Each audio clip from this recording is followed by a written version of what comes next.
hari ini. Nah, ngobrol asik hari ini memang masih seputaran tentang virus corona. Dan di sini kita daripada salah kaprah, salah persepsi, dengerin hoax dan yang nggak jelas, mending kita tanya juga sama salah satu yang mengerti tentang virus corona. Nah, Bapak coba memperkenalkan diri dulu, nama dan apa kegiatan. Profesinya hari ini. Iya.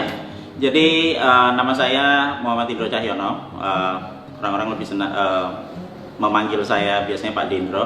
Selain sebagai kepala R&D, saya membawahi banyak lab di bawah saya. Profesi saya adalah seorang virologist. Jadi saya virologist. Virologist. Kalau di Indonesianya virolog. Jadi Virolog. Oke. kita meneliti virus, hidup tinggal bersama virus, kemudian mengamati setiap virus, penyebarannya gimana untuk banyak virus. Bukan hanya untuk corona, tapi juga termasuk untuk flu burung dan macam-macam virus yang lainnya yang ada di Indonesia. Oke, apa sih itu virus corona? Coba Pak. Coronavirus itu virus sebenarnya bukan hal yang menakutkan ya. Itu udah ada dari sejak mungkin 200 sebelum Masehi. Malah Itu udah 200 ada. sebelum Masehi. Udah. Masa? Cuma udah. namanya beda? Enggak, memang tetap coronavirus. Tetap COVID-19. COVID-19. Bukan. Coronavirus itu jumlahnya ada ratusan. Oh, I see. COVID-19 Salah satu satunya. dari itu. Nah, coronavirus itu nanti akan terbagi jadi 4 kelompok besar. Oke. Ada alfa, beta, delta, gamma. Nah, yang alfa itu untuk alfa dan beta untuk mamalia. Kelelawar, babi, anjing, kucing, ferret, manusia ada di alfa. Di beta ada juga untuk kelelawar, kemudian untuk manusia juga ada di situ. Yang gamma untuk ayam, ikan paus, yang delta untuk burung. Nah, yang menarik di daerah Beta. yang beta ini Manusia. untuk manusia itu ada SARS, ada MERS. Ada MERS. Bedanya Ya. apa Pak? Perbedaannya ada di reseptornya. Nah, yang kita bilang COVID-19 itu mirip dengan SARS. Mirip dengan SARS. Mirip dengan Peristiwa SARS. SARS itu dulu mengerikan juga. Tapi nggak sampai kayak gini. Iya, Karena tidak disebut pandemi. benar. Yang ini sudah disebut pandemi. Iya. Oke. Tapi kalau kita lihat perbedaannya adalah Ya. waktu SARS Yep. penyebarannya tidak terlalu cepat, Ya. tapi Mematikan. orang yang terkena agak lebih parah. Sementara yang sekarang penyebarannya sangat cepat, tapi yang terkena tidak semuanya sakit. Hanya 3% yang parah, sisanya 97% itu dia tidak 97%. 97%. Kalau kita lihat di statistik di mana pun Oh, seluruh I see. dunia. Kalau penduduk sekarang dunia ada 7,7 miliar. Ya. Dengan Kalau asumsi ngomongin- kena semua. Kalau kena sempurna, Iya. semua, iya Yang- memang 3%. Yang mati 3%, Oke. 97% itu Ya. dia hanya terkena, Ya. dan lebih dari 50% sembuh. Sembuh dengan sendirinya. Sembuh dengan sendirinya tanpa vaksin. Nanti bisa saya jelasin kenapa kita bisa sembuh dengan Karena sendirinya. virus kan memang belum ada obat ya sebetulnya. Virus bisa ditangani dengan antibodi. Antibodi. Antibodi dikeluarkan dari dalam tubuh kita Tubuh sendiri. kita sendiri. Nah, nanti kita akan ceritakan rahasianya gimana caranya supaya kita bisa mengeluarkan antibodi sehingga kita bisa kebal bahkan tanpa vaksin. Oh. Gimana coba? Caranya gimana Pak? Oke, jadi ini imunologi basic. Ya. Jadi pada saat saya kena virus di hari pertama, ya kan, pasti saya akan sakit. Badan saya akan mencoba untuk nolak. Bersin, virus masuk lewat hidung. Reaksi pertama bersin. Reaksi kedua masuk tambah dalam kan, tubuh akan nolak lagi dengan mengeluarkan lendir. Makanya kita kayak pilek gitu.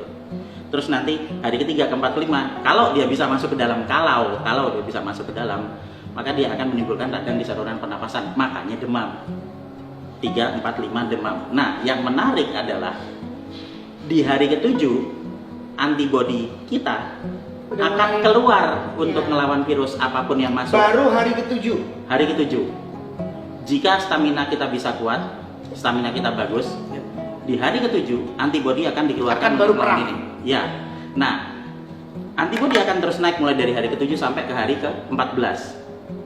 Hari ketujuh, 1 minggu mulai keluar. Di hari ke-14 antibodinya banyak banget, sehingga yang terjadi di hari ke-14 antibodi yang banyak akan ngelawan virusnya sehingga sembuh. Dan kemudian sudah hari ke-14 antibodi akan berangsur-angsur turun di hari ke-21 di minggu ketiga, dan di minggu ketiga sebagian besar sudah sembuh dan kebal. Tapi yang ada juga sebagian tiba-tiba lewat gitu, meninggal gitu. Ya, Itu kalau gimana? yang sampai meninggal Ya. hari ini, Nah, yang meninggal hari ini, oke, kita mau bilang mana? Kasus nomor 27. ya Pertama, 27 WNA, umur 53 tahun.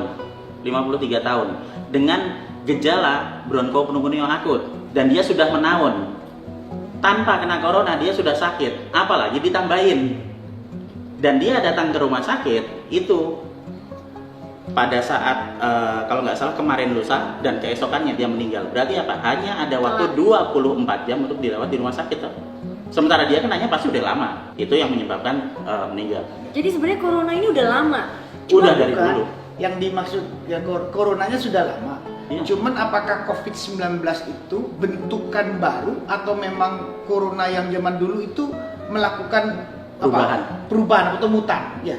Atau revolusi atau enggak? Enggak. Ini memang benar-benar virus yang baru.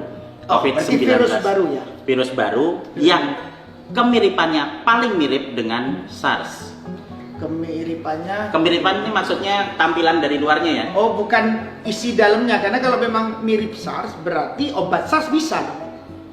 SARS kan nggak ada obatnya juga. Oh sorry, nggak ada juga. Iya, dia Karena pakai virus. vaksin. Jadi virus itu tidak ada obat ya? Enggak. Tidak ada. Dia cuma dilawan pakai antibody. Iya. Dan antibodi kita bisa naik 2-3 kali lipat dari normal kalau kita makan vitamin E sama vitamin C, udah gitu doang. Jadi yang meningkatkan imunitas terhadap virus itu hanya tambahan suplemen. Betul. Pak, terus ini bagaimana penularannya tuh gimana Kak? Katanya lewat mata lah, lewat Oh, enggak. Enggak, itu benar, itu benar. Ya, ini tangan. benar. Kita semua jadi dikit-dikit. Gini gambar katanya Iya. nempel ke sini, nempel ke sini. Ya, jadi penularan mau SARS, mau MERS, mau COVID-19, mau virus apapun yang lewat saluran pernapasan akan ditularkan lewat droplet. Droplet itu apa, Pak? Droplet itu kalau misalnya saya duduk di sini kemudian saya bersihin kan ada